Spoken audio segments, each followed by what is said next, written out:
Accusations are easy to make. Allegations are easy to wage. And this indictment has plenty of bullets. But here's the thing. There's a big difference between making allegations and proving them in court beyond a reasonable doubt to the citizens of Fulton County. Different matter entirely. The state has spent the past week with a hammer in their hand, banging on a square peg that they call evidence. Banging, banging, banging, trying so hard to fit that square peg into the round hole that they call their narrative, their theory.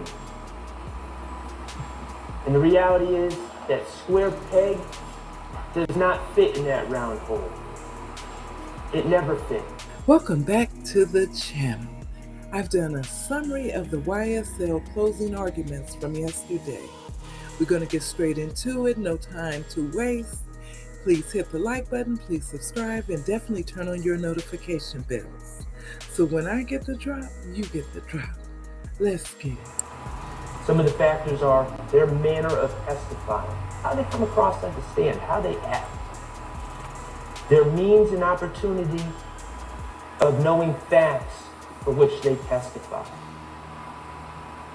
their interest or lack of interest in the outcome of the case. Are they biased? And their personal credibility as you observe it. Those are all factors you can consider when evaluating Investigator Gaither, Investigator Dennis, Investigator Viverito. So let's talk about the testimony and what we observed from the stand from these experts. I'd like to talk to you about the training. What did we learn about their training, all these experts? Well, we heard GGIA, Georgia Gang Investigators Association. We heard that a lot, about how there's 20 members. Remember, we asked about what your training is, and they say, well, I go to the 2-day seminar every year at GGIA, there's 20 members. And then we learn who teaches at these seminars. Remember Detective Underwood? Detective Underwood? And Detective Underwood was a nice lady, but she was sent up here on a fool's errand. They wanted her to testify about the intersection of gangs and music. And she clearly wasn't qualified. She knew almost nothing about music. But she said, yeah, I'm qualified because I think I did a 2-hour block a couple years ago on that. Okay. I think Viverito taught that class. Okay. So now Viverito is the teacher. So I asked her, I said, oh, very interesting. You took a 2-hour class a couple years ago in this subject, and that makes you an expert, okay? Did you guys hear from any experts in Black history, Black art, any literature professors, anyone that has studied hip-hop, anyone from the hip-hop community, anyone from the community at large, when you guys all meet, the 20 of you, to talk about gang stuff at this seminar? Nope. It was just Investigator Viverito. Okay, what about scholarly reports? Nope, just Investigator Viverito. The more we ask these witnesses, these experts, about what their training is, what their background is, what their basis for testifying as experts and telling us how to analyze things, telling us what certain words mean, telling us what's gang-related or not, telling us what's relevant and what's not. It all stems from these meetings, these echo chambers that they have, where they hear from no one else, no outside voices at all. And they all call each other experts. And they even created an association to look official. Talk about their manner of testimony. or testifying, excuse me. Think about Lieutenant Gaither when she was on the stand. Remember when I was allowed to ask questions? I tried to ask her some questions when they weren't vague. Did she really want to answer my questions? You know, you see on Direct with the state, back and forth, it's like a tango. Yeah, it's like a script. And then I get up, where another defense attorney gets up to ask questions. Can't get a simple answer for anything. What color is the sky? Oh, let me tell you about the FedEx video. Just commentary. Same thing with Investigator Viverito. Just unnecessary commentary. Avoiding answering questions that I ask. Clearly, Investigator Dennis was doing the same thing. He's out of here. He was sent home. Consider the manner that they testify and how much weight and credibility they really have in this matter. Think about their interest and lack of interest in the case, also known as their bias. Mr. Kokomo, would you put up Mr. Williams 70A?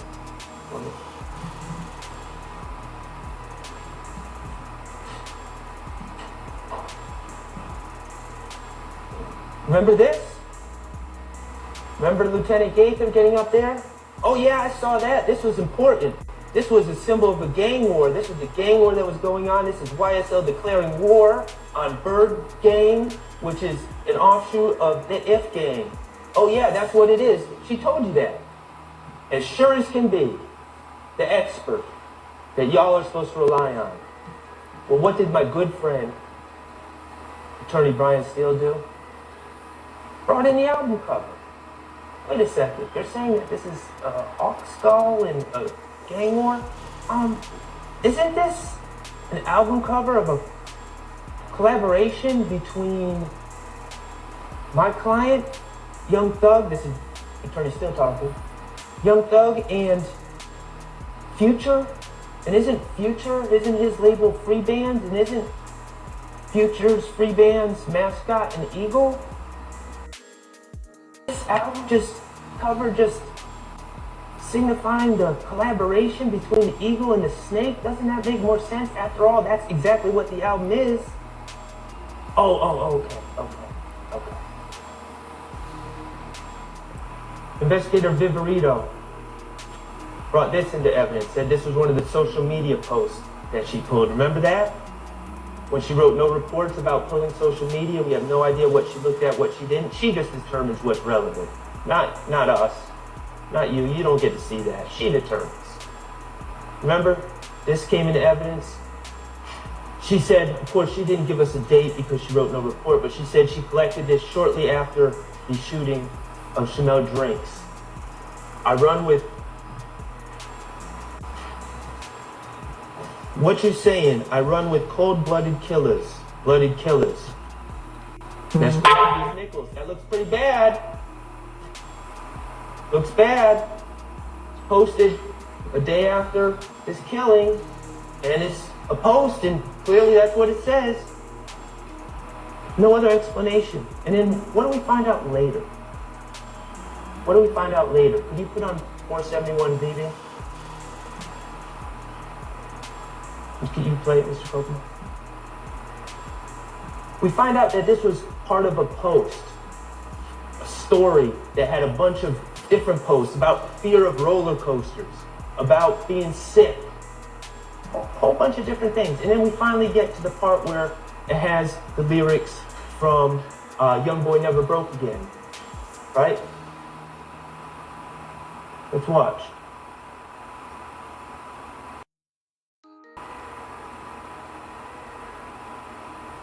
We don't even see these lyrics. Why don't we see them on this post? Because they're on for a millisecond in the very beginning of the switch. And we hear about Instagram and how those aren't really words that Mr. Nichols would have typed. Those are words from a song that he picked. And sometimes you pick the lyrics if you want, and sometimes Instagram picks them for you. But what else do we see from watching the entire post?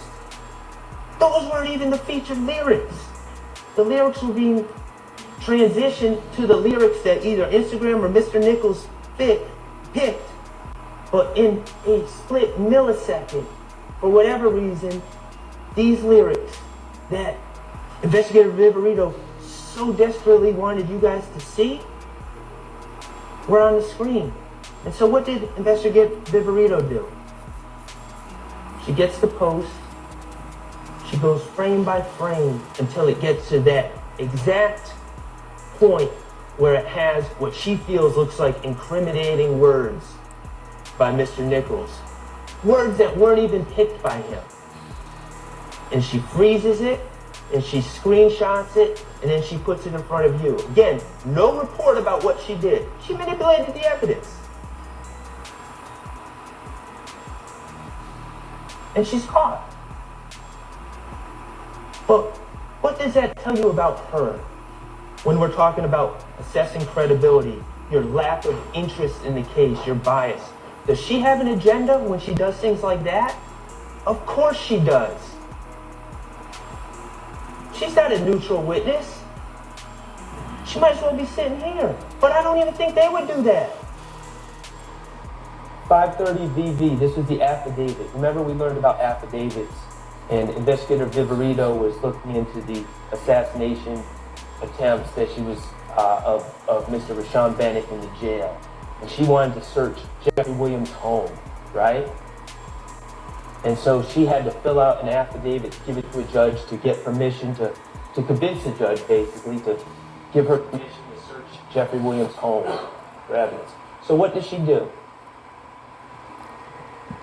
She finds a conversation, a text thread, where Mr. Williams says, YSL rule the world, kid, 24M on an N head. And she folds it and makes it bigger and circles it for the judge to draw attention to that, because of course she wants the judge to feel that Mr. Williams is just ordering hits on people. That's the implication. That's the message she's sending the judge. And here I am. I know about Jeffrey Williams 3 and Jeffrey Williams 4 that Mr. Steele brought in about the day before this text thread about Lil Uzi Vert putting a $24 million diamond into his own forehead, and Jeffrey Williams thinking that's funny, and that conversation happening, and this having nothing to do with ordering hits on anyone. And here I am. I say, oh, let me confront Investigator Viverito with this. And what was my point, really? What should have happened? Oh, yeah, I misinterpreted that. You're right. And then I would have been Mr. Smart Lawyer and say, see, jurors, Investigator Viverito doesn't always know what she's talking about. She misinterpreted that one when she's telling you what my client means when he says things, what other people mean when they say things. Investigator Viverito doesn't know. She makes mistakes. That's what I thought was going to happen. But what happened? Something far darker. Investigator Viverito sat in that chair and said, she doubled down. And she said, you know what?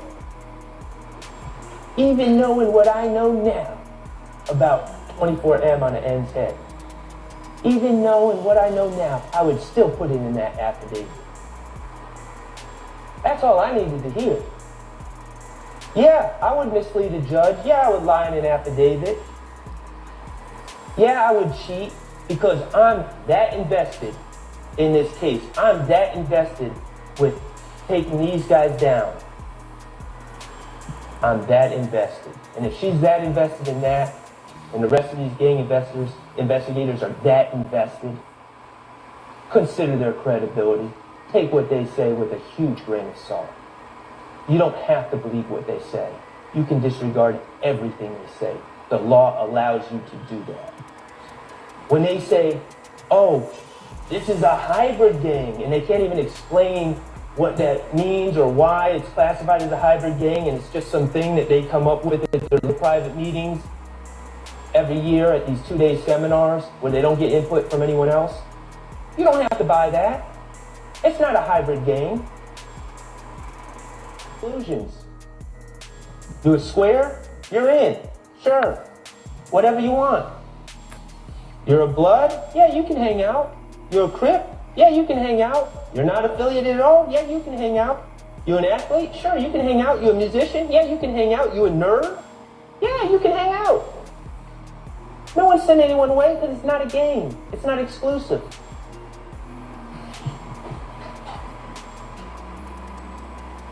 The only people that say this is a game are those people that all talk to each other at GGIN, or the Georgia Gang Investigators Association, that don't want to hear from anyone else and just want to have their conclusions. Those people are also very biased in this case. This photo was put in by Attorney Steele. Who's going to tell LeBron that he's acting like a RICO conspirator?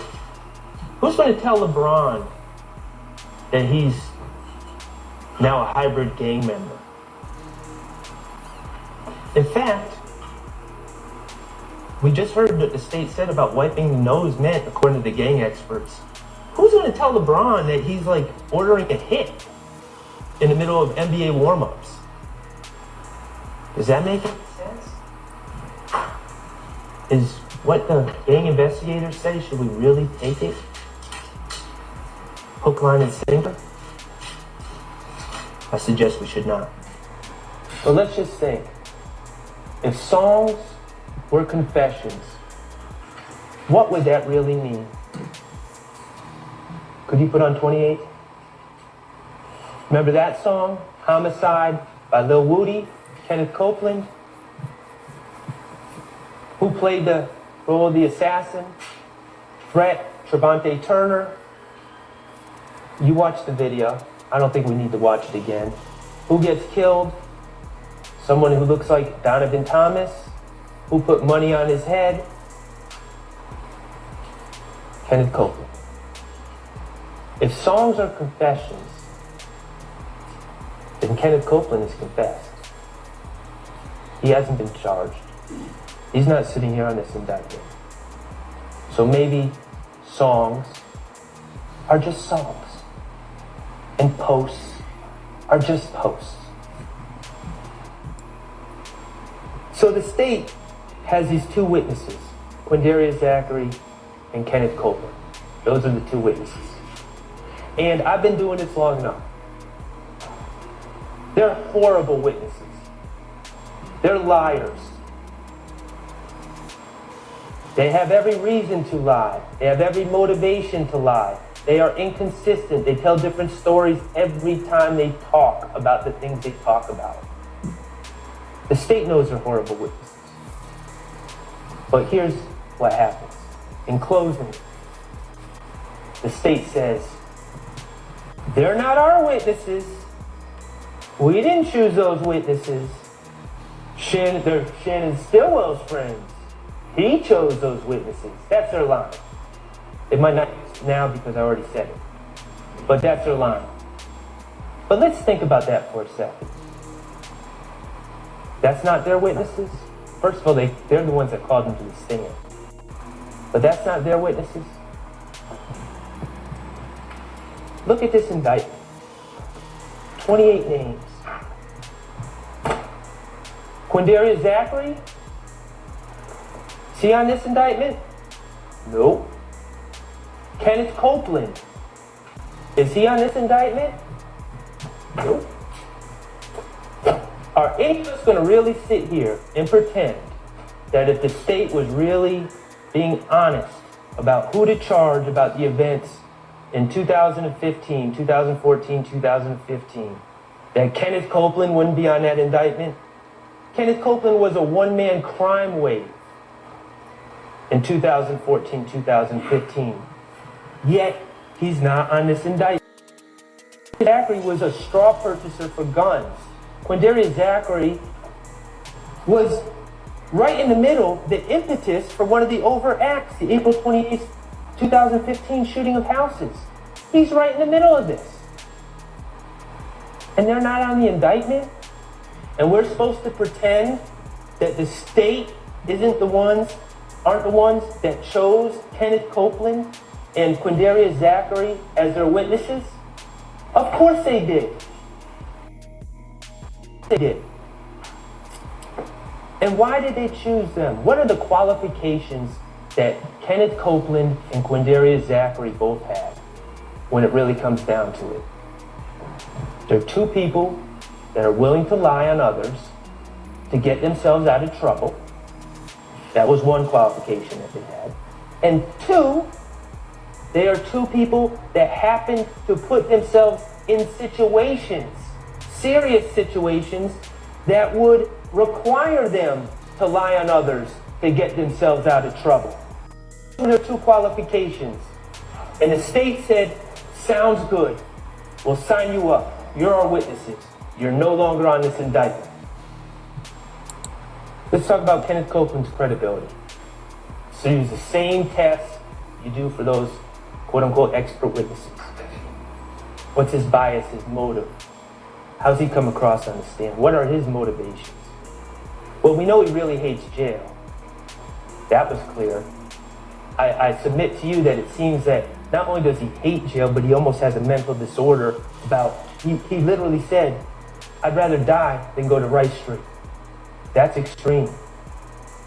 He's told us, I would do anything to stay out of jail. I would lie on anyone to get myself out of trouble. He has his own term for what he does, the finesse. He really hates jail. What else do we know about Kenneth Copeland? Well, we know about, I'm going to ask y'all to think back and remember this when he was on the stand. A case, 21 CP 197618, State of Georgia versus Kenneth Copeland. Remember that? When he was actually in jail and he picked up another charge because he claimed that a jail worker attacked him and sprayed him with OC spray for no good cause. And brought charges, or tried to bring charges, against this poor jail worker. What do we know? The surveillance from the jail was pulled. The investigators looked at it, as they should. Even Kenneth Copeland, a known liar, when he makes allegations against the police, yes, it should be looked into. And it was. And what did they find? No OC spray was emitted. In fact, the officer that was accused didn't even have OC spray on them at the time. So what happened to Kenneth Copeland in that case? Well, he was charged with false statement and false report of a crime, 2 felonies. Excuse me.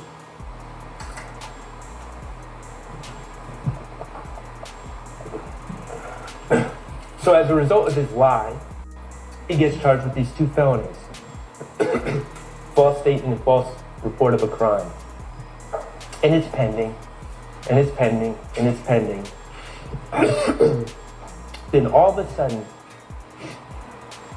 as this case is ramping up, and Mr. Copeland's going to have to take the stand and be asked about his pending charges and his prior lies, all of a sudden, on January 18th, 2024, Bonnie Willis and her employee, Kenneth Hutcherson, quietly dismissed the case against Kenneth Copeland. The case of false statement, a case of false report of a crime. Why did they do it, according to that sheet?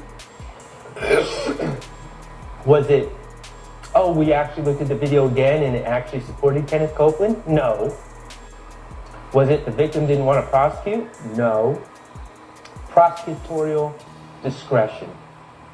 But they decided it was in their best interest to dismiss that case against Kenneth Copeland before he testified. Remember I told Kenneth Copeland about it? Thought he was going to get up and hug me. He said, my case is dismissed? Yep, sure was. They took care of you. You're not on this indictment either. Kenneth Copeland's a liar. He's a proven liar. And let's talk about his prior statements he made, because we know on June 10, 2015 is when he said Demekion Garlington gave him certain information and that Shannon Stillwell was one of the people responsible for killing Donovan Thomas. Demekion told him at the McDonald's. That's what Kenneth Copeland said on June 10, 2015. Well, we learned that Kenneth Copeland actually met with the police in 2015 4 times prior to that June 10, 2015 interview. We learned that he met with investigator Thorpe on January 11th. Now, mind you, all these meetings, if it were true, Kenneth Copeland would have that knowledge of what Demekion Garlington said to him for all these meetings. January 11, 2015, he goes in to talk to Thorpe. Doesn't say anything about Demekion Garlington telling him that Shannon was involved in Donovan Thomas' murder. Places himself at the Green Store, which is less than a minute away from the scene of the Donovan Thomas murder. And he's asked about, specifically by Detective Thorpe, if he's ever rented or driven an Infiniti. And what does Kenneth Copeland say? No, never. Denies it completely. That's on January 11th. That's the night going to the morning after of the Donovan Thomas homicide. And of course, we know that's a lie. Because Kenneth Copeland was in the Infiniti on the night of January 9th with Quindarius Zachary. So he lies right off the bat to Detective Thorpe. January 28th, he meets with Thorpe, Dennis, and Gaither. Again, never mentions this supposed statement by Demekion Garlington about Shannon Stillwell being involved. In fact, he's asked specifically who he thought killed Donovan Thomas. He mentions his friend Doc and goes back and forth about whether Doc could have done it or not. He shares a theory about Donovan Thomas running off with someone's drugs. He shares a theory about Kelvin Watts robbing people and Donovan Thomas being caught in that situation. And he's also asked on January 28th about a rumor that he stole Donovan Thomas's chain. And what's he say? Oh no, I didn't do that. Someone else apparently stole Donovan Thomas' chain, and they brought it to me, and I realized it was Donovan Thomas's stuff, and I returned it. I don't have any problems with Donovan Thomas. Me and Donovan Thomas are cool. He also said that on the 11th. So then we go to February 20th, the third statement he gave. Again, never mentions anything about what Demekion Garlington supposedly told him. And investigator Curry, asked him about the Donovan Thomas case. Doesn't know anything. And then on February 21st, with Gaither and Thorpe, he's again asked about the Donovan Thomas case. Never mentions, oh, Demekion Garlington at the McDonald's told me that Shannon Stillwell did it. Again, he's asked about Donovan Thomas's chain. And it says no. Oh, well, someone brought it to me. He sticks with that lie. Lie after lie after lie. Denying beef with Donovan Thomas, denying stealing Donovan Thomas's chain, denying ever being in an Infiniti. But those are the statements that Kenneth Copeland gave leading up to June 10th, 2015. Could you put on page 33, Mr. Kokomo?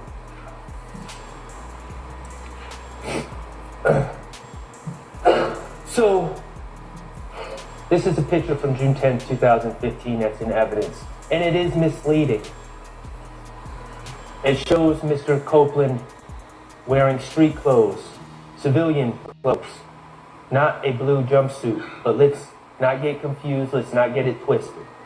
On June 10th, 2015, Kenneth Copeland, for the first time, was headed to jail for serious charges. That's what's different about this interview.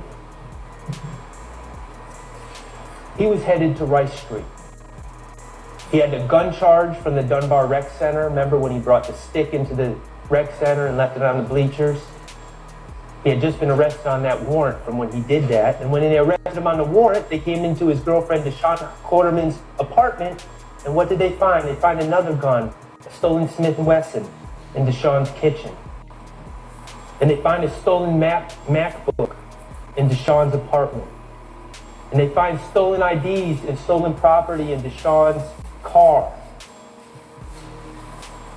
And so now we got 2 guns, stolen property. Oh, and then the police are saying, oh, this stolen property, it's linked to auto breakings that have happened in your neighborhood. So he's got guns, and then he's got a federal agent in there as well, Agent Cunningham, who's talking about these cases going federal. He's got a lot going on. And promises are made. Well, let's talk about the threats first. And all these officers say, oh, I wouldn't threaten him. I wouldn't threaten him. I threaten no bodily harm on him. I'm going to tell you, Max Sharp said this here today. Y'all threaten to punch me in the face anytime, but don't threaten to put me in prison for 25 years, no parole. That's a real threat that gets my attention. You can punch me. But the state and the police act like statements that Agent Cunningham made, like, you're an arbitrary criminal. We got you dead to rights. You're facing 15 plus 10. That's 25. No parole. You're not going to get out till you're 48. And that's not even including the conspiracy until you're 48.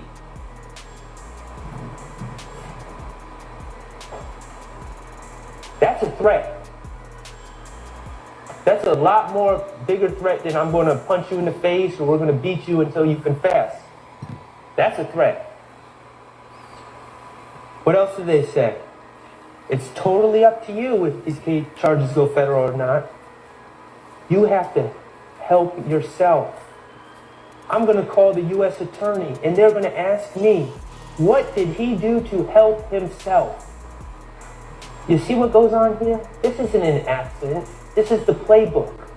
Get the liar, get him jammed up, threaten him, tell him he's not going to see his kids again until he's 48, and then, oh, but maybe we can do something for you. You just got to give us what we want. And yes, that was enough to make self-admitted liar, self-admitted finesser, a person who fully admits that he would lie on anyone to get out of jail, to stay out of jail, to get out of trouble. That was enough to coax him to make up a story about Shannon Stillwell and others. And that was actually enough to put his plan in motion because he knew someone was going to have to back up his story. To have him reach out to Demekion Garlington and try to get Demekion Garlington to go out and go on with the story. Which, of course, Mr. Copeland told us he's no longer friends with Mr. Garlington because Mr. Garlington would not go along with that story. Or he's upset at Mr. Garlington if Mr. Garlington would not go along with that story.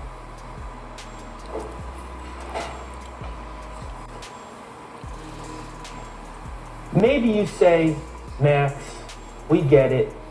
He's a liar. He was jammed up. But maybe this threat of prosecution was what was needed to bring out the truth.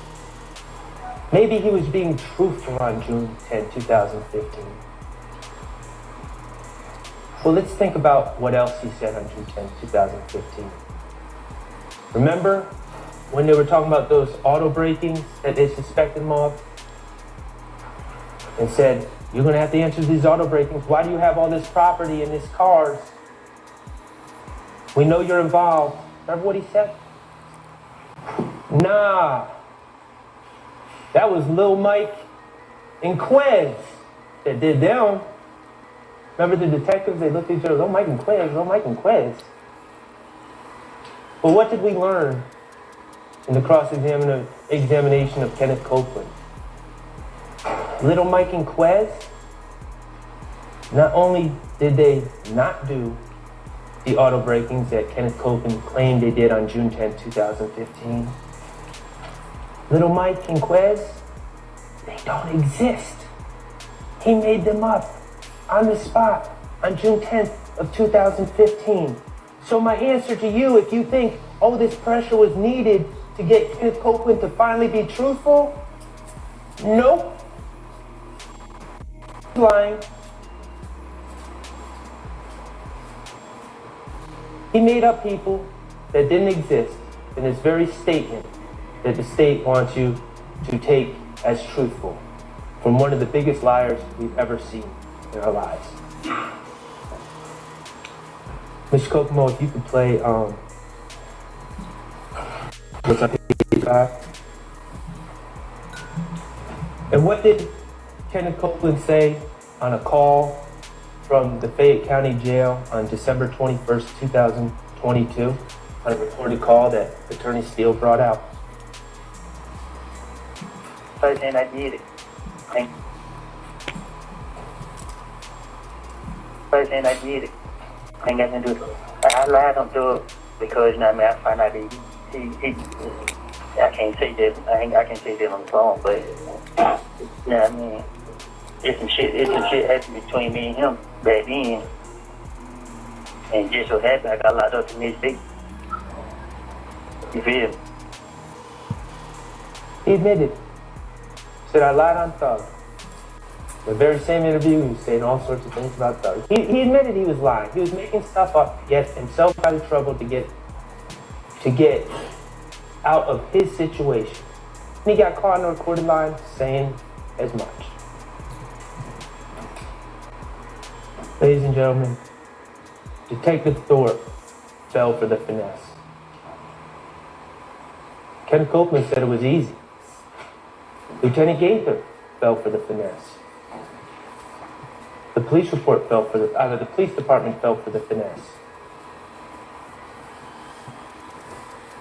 Kenneth Copeland got up on the stand and explained the finesse to you, to your faces. We know better than to fall for Kenneth Copeland's finesse. We know better than to just accept his words. Plain. Phone records. The state has repeatedly claimed that there's some corroboration in these phone records, and I give Agent Bernie some credit. That was the FBI cast agent that charts, that talks about the phone records and plots them. He was very careful. He was very clear. This does not give exact locations. First of all, it's just devices, not people, but it doesn't give exact locations. It doesn't tell you where people were. It gives a general area. It tells you what cell phone may have been closest to the device when it was being used. And these cell phone towers have all different radiuses and all different signal strengths. So you just get a general idea. You got to be very careful about what you read into these cell phone records. That's what he said, the expert. And yes, he talked about different people calling different people that know each other calling different people on January 10, 2015. Shouldn't be that surprising. And yeah, he put Kenneth Copeland, as did 88 Sprinkle, Kenneth Copeland at the Green Store in the general around the time of the homicide. The Green Store that is what? A minute away from the barber shop?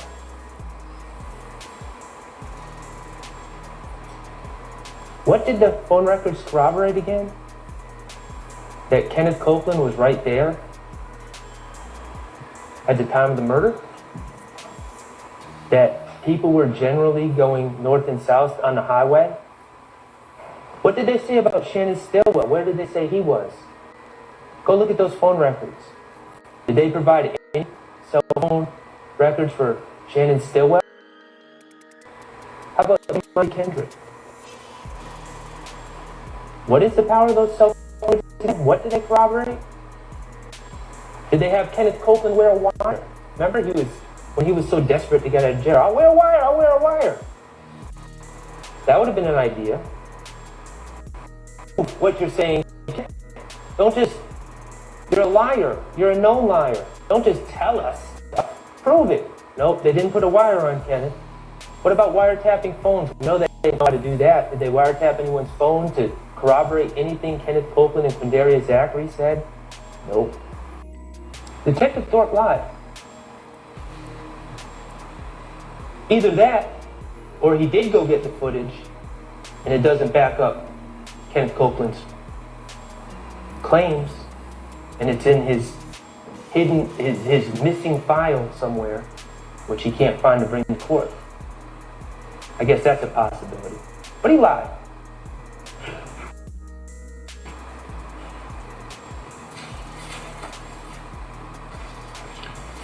All right, so the elephant in the room. Who killed Donovan Thomas? It's not our burden to solve this case, first of all. The jury instructions are clear. It's not our job to solve cases, especially cases that happened 9 years ago. But to the extent that it factors into the question of reasonable doubt that Mr. Stillwell committed that crime, let's just leave it like this. I know someone who has a closest associate named Trevante Turner. I know of someone who is arch enemies with a man named Kelvin Watts, who's the brother of Donovan Thomas. I know of someone who, Trevante Turner, went and shot up Rich Homie Kwan's father's barber shop in 2014. I know of someone who stole Donovan Thomas's nut chain and wallet and cell phone out of his truck in late 2014, and when asked about it by the police, repeatedly lied about that situation, repeatedly pretended that him and Donovan Thomas were cool. I know someone who was jumped by Kelvin Watts in Club Crucial 6, 2015. I know someone who basically admitted on the stand, I'm listening, to shooting up the TIG studios at 675 Metropolitan Avenue on January 8th, 2015, 2 days before Donovan Thomas's death. A shooting which shot a hole in Rich Homie Kwan's windshield. And if you recall from the officer who responded to the scene, a shooting that very well may have occurred while Donovan Thomas was present. Remember, I asked that officer, were there people there in the studio at the time? Yes, there were. Who were they? I don't know. They wouldn't open the door. They wouldn't come and answer. And I know someone who was put on the proverbial plate by Donovan Thomas on January 8th, 2015. Mr. Kokomo, could you please play DS24F?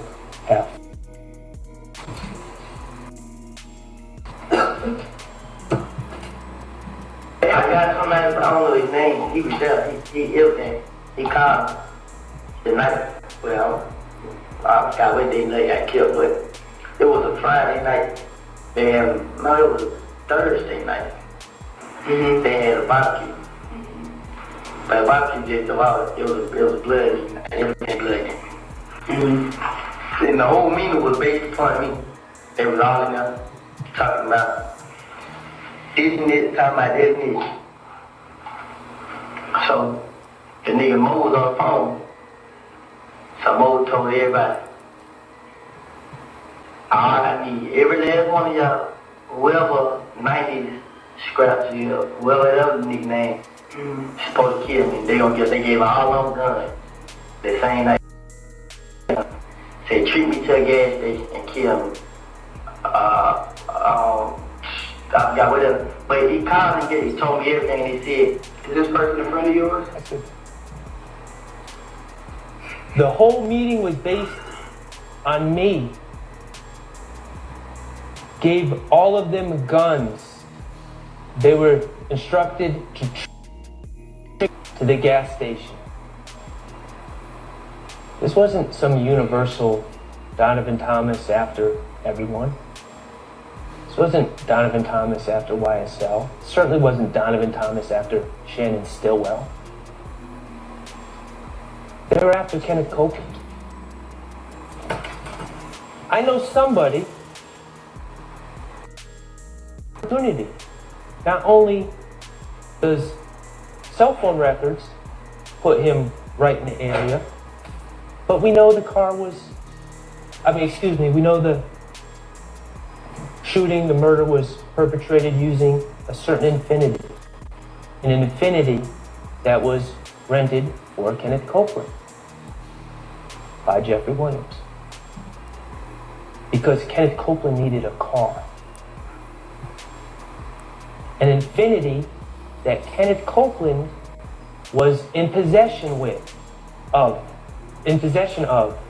the day before the Donovan Thomas shooting. Infiniti, which was last known to be in the hands of Kenneth Copeland and Quindarius Zachary before, according to Kenneth Copeland, he handed it off to his good friend, closest associate, partner in shooting up Rich Homie Quan's father's barbershop, Trevante Turner, also known as Threat. How do you know when to ever believe Kenneth Copeland? And I don't have a great answer for you on that. I can tell you what he said on the stand during my cross. He said, "Hand to God, I am telling the truth now. I have God in my heart. I have God in my head." Now, the state would have you believe about Mr. Copeland and Mr. Zachary, who I'll address next, that they got on the stand and they lied here. And they lied here, I'm sure they're going to say, because they're afraid of the defendants. And that is why they lie. But I'm going to argue to you that actually they got on the stand here and they told the truth. And they did it really almost in an act of bravery, because when they get on the stand, the people they're afraid of is the state. They're afraid of the state. The state is the one that has the power to prosecute them. The state is the one that has the power to put them in prison. The state is the one that has put Mr. Copeland in that jail cell with the non-working toilets and the feces and everything else that he is trying to avoid. But despite being afraid of the state, Mr. Copeland gets up here and tells you the truth. Quindarius Zachary, again, he lies to police. He lies to police repeatedly. And when I confronted him with those lies, why did you lie? He said, Yak never told me nothing. Yak never showed me nothing but love. Never showed me nothing but love. But he lied on him anyway. And why did he lie? Because Garlington came to him with a play. And what's the play? The play is to blame other people for the death of Donovan Thomas. Who did Mr. Zachary see in that Infiniti? He never saw nobody in that Infiniti but Woody.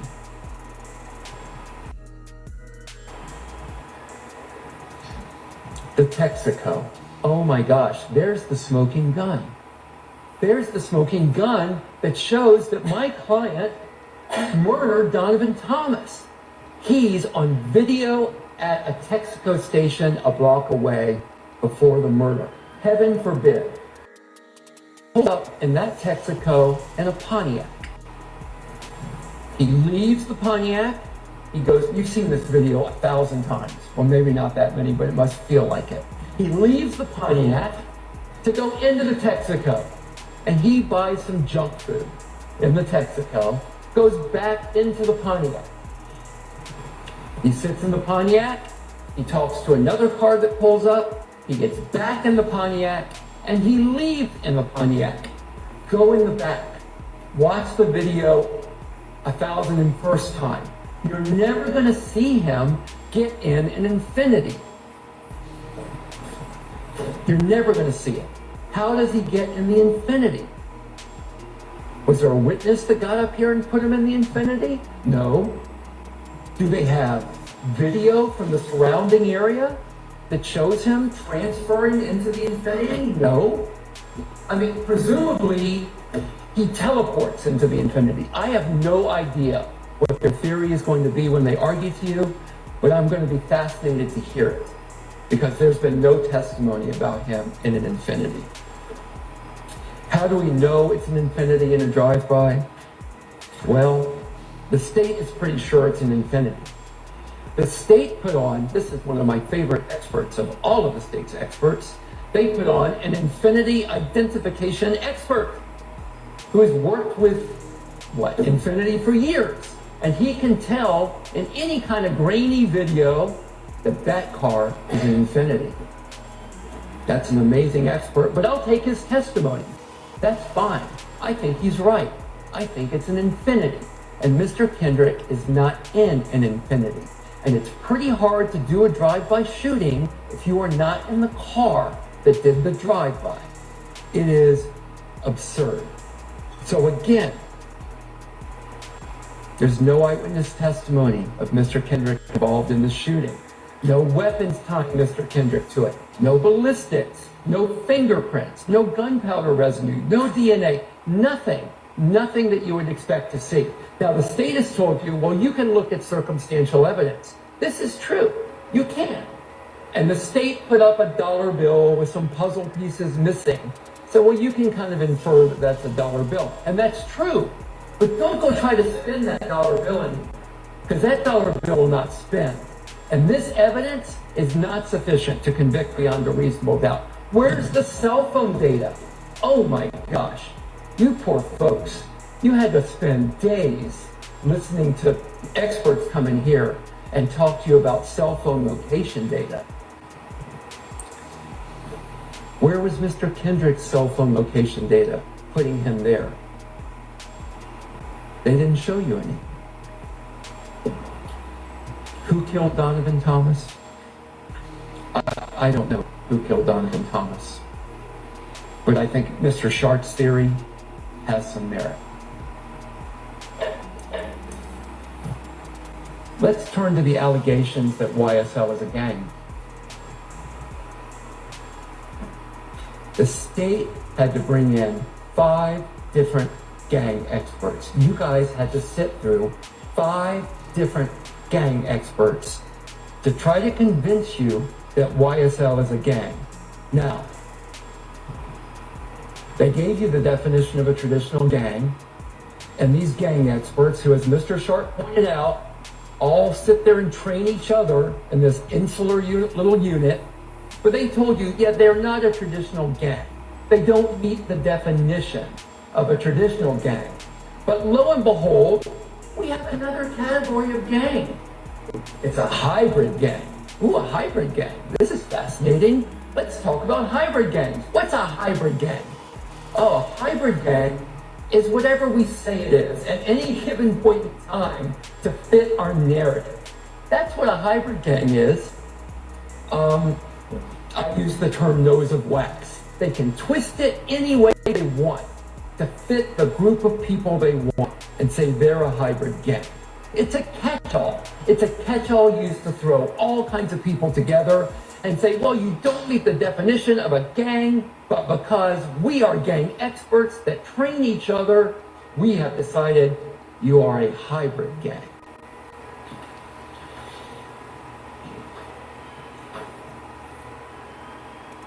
Well, hybrid gang. So a hybrid gang apparently is one where, according to their experts, Bloods and Crips can live together in peace and harmony with each other to accomplish some type of goal. Does that make sense to anyone in here that has any basic understanding of the way that gangs work?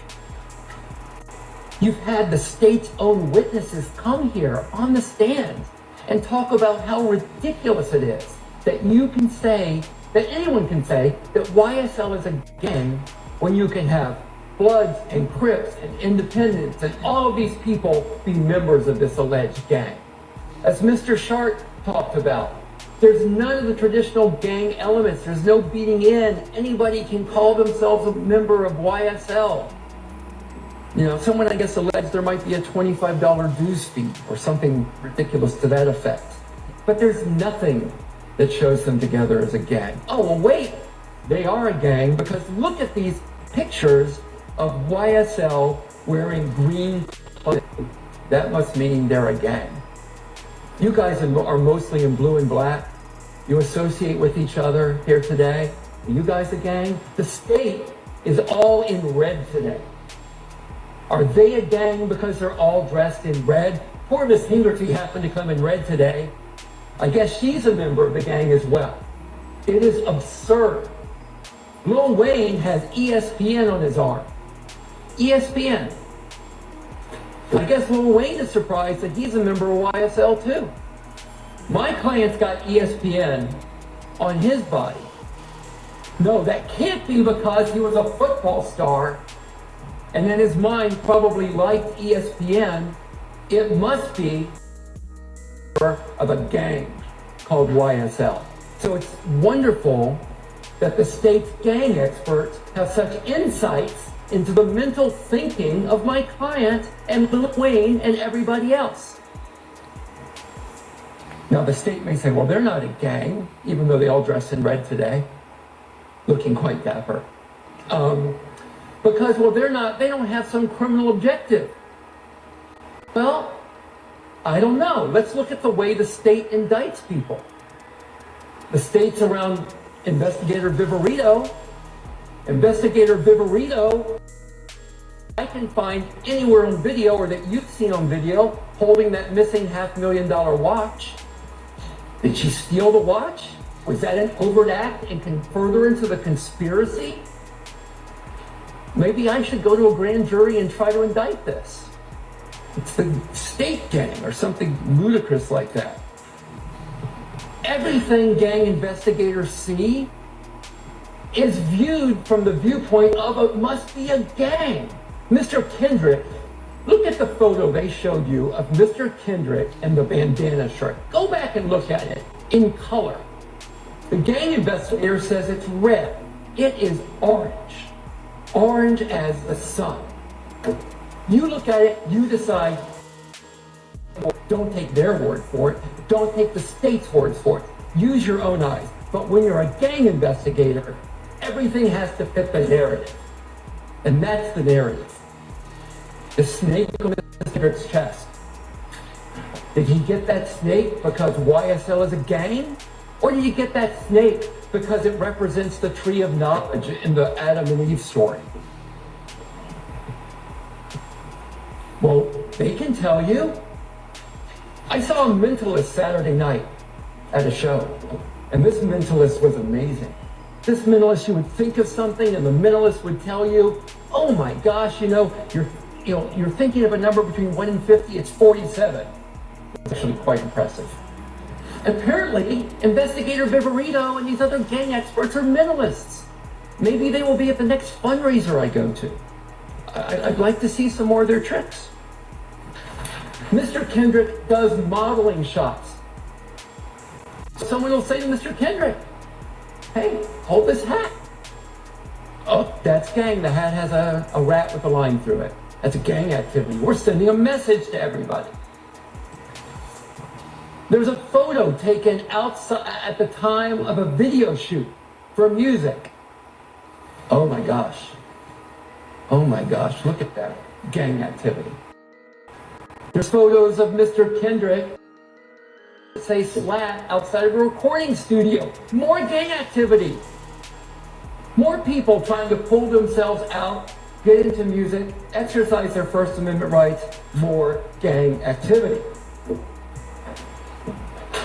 It's just exhausting, folks.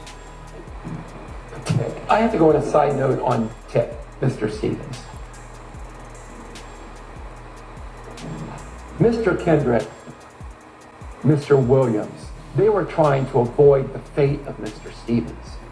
Mr. Stevens, remember, I'd love you to go back and read his testimony. Remember, look at your notes. At the age of 11, society threw him away. They threw him away. They tossed him in juvie, where he learned about gangs and drugs and everything else. Threw his life away. And he's trying to get his life in order again. And he's dragged back into this. State says one of the objectives was money and power. Where's the money flowing? Where's the money? Where's the money coming in? The state has the power of the courts, their subpoena power. They could have gotten Jeffrey Williams' banking and financial records. They could have subpoenaed his accountants. They could have gotten all of that to see the money flowing. Did they do it? No. Why didn't they do it? Well, I'm going to argue to you they didn't do it because there was nothing there. If they did it, it would undercut their case about seizing Mr. Williams' assets, about seizing $8 million worth of jewelry that he earned in the music business, about seizing all of those cars, about seizing the ring off of his finger and keeping it. We don't want to see those records because we don't want evidence that he earned all of this from his music and his hard work.